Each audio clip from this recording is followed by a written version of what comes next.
बऱ्याच लाडकी बहीण योजनेच्या लाभार्थ्याकडून आपल्याला विचारणा केली जात होती की लाडकी बहीण योजनेसंदर्भात आपण ऑनलाईन तक्रार करू शकतो का? एखादा हप्ता आला नसेल किंवा अन्य काही अडचण असेल तर आपण ऑनलाईन तक्रार करू शकतो का? तर हो मित्रांनो, या ठिकाणी आपण ऑफिशियल वेबसाईटच्या माध्यमातून ऑनलाईन तक्रार करू शकतो. या व्हिडिओच्या माध्यमातून आपण तक्रार कशी करावी संपूर्ण माहिती समजून घेणार आहोत. त्यामुळे व्हिडिओ नक्की शेवटपर्यंत पहा आणि तुमच्या जवळपास एखाद्या लाडक्या बहिणींना लाभ भेटत नसेल आणि त्यांनासुद्धा तक्रार करायची असेल तर त्यांच्यापर्यंत हा व्हिडिओ नक्की शेअर करा. सर्वप्रथम ऑनलाईन तक्रार करण्यासाठी महाराष्ट्र शासनाकडून देण्यात आलेल्या ऑफिशियल वेबसाईट ladkibhin.maharashtra.gov.in या वेबसाईटवरती यायचं आहे. वेबसाईटवरती आल्यानंतर या ठिकाणी एक पर्याय दिसत असेल अर्जदार लॉग इन, या पर्यायावरती क्लिक करा. या पर्यायावरती क्लिक केल्यानंतर आता या ठिकाणी तुम्हाला तुमचा मोबाईल नंबर व पासवर्ड आणि त्यानंतर कॅप्चा टाकून लॉग इन करून घ्यायचं आहे. आता तुम्हाला या ठिकाणी प्रश्न पडेल की मोबाईल आणि पासवर्ड कुठला टाकावा. तर ज्या वेळेस तुम्ही लाडकी बहीण योजनेची नोंदणी सुरुवातीला रजिस्ट्रेशन करत असाल त्या ठिकाणी तुमचा मोबाईल नंबर व पासवर्ड तुम्ही त्या ठिकाणी टाकून अकाउंट क्रिएट केलेलं होतं ते मोबाईल नंबर व पासवर्ड या ठिकाणी टाकायचा आहे.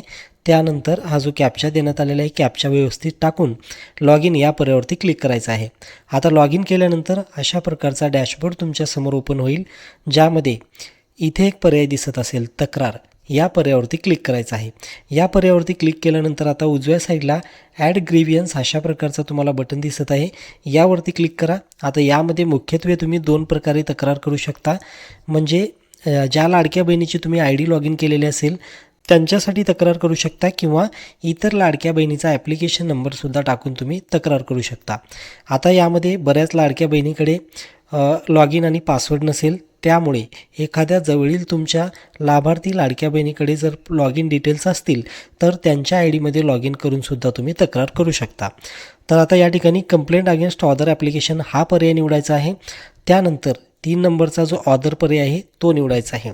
आता या ठिकाणी संपूर्ण तुम्हाला कंप्लेंट करण्यासाठी म्हणजे तक्रार करण्यासाठी एक बेसिक माहिती भरायची आहे, ज्यामध्ये लाडक्या बहिणीचा अर्ज क्रमांक म्हणजेच ॲप्लिकेशन नंबर.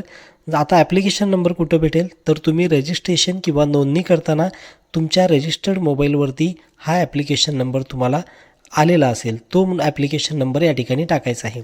त्यानंतर लाडक्या बहिणीचं तुम्हाला या ठिकाणी नाव टाकायचं आहे. आता पत्ता, जिल्हा, तालुका, गाव, महानगरपालिका किंवा नगरपालिका आणि मतदारसंघ या ठिकाणी निवडून घ्यायचा आहे. मतदारसंघ निवडल्यानंतर पिनकोड तुम्ही टाकू शकता किंवा यावरील सर्व बाबी तुम्ही टाका किंवा त्या ऑप्शनल आहेत.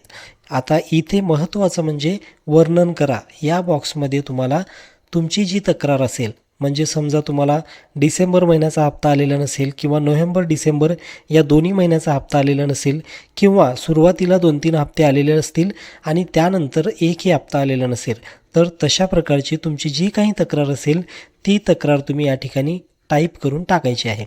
आता त्यानंतर खाली एक ऑप्शन देण्यात आलेले आहे आपल्याला सहाय्यक दस्तावेज यामध्ये कुठलंही तुम्ही कागदपत्र अपलोड करू शकता. जर तुम्ही अर्ज केल्यानंतर तुमच्या अर्जामध्ये काही म्हणजे एखाद्या कागदपत्रामध्ये जशा प्रकारे आधार कार्ड किंवा रेशन कार्ड यामध्ये बदल केलेला असेल आणि त्यामुळे तुमच्या अर्जामध्ये त्रुटी आली असं वाटत असेल तर या ठिकाणी तुम्ही एकापेक्षा जास्त कागदपत्र अपलोड करू शकता.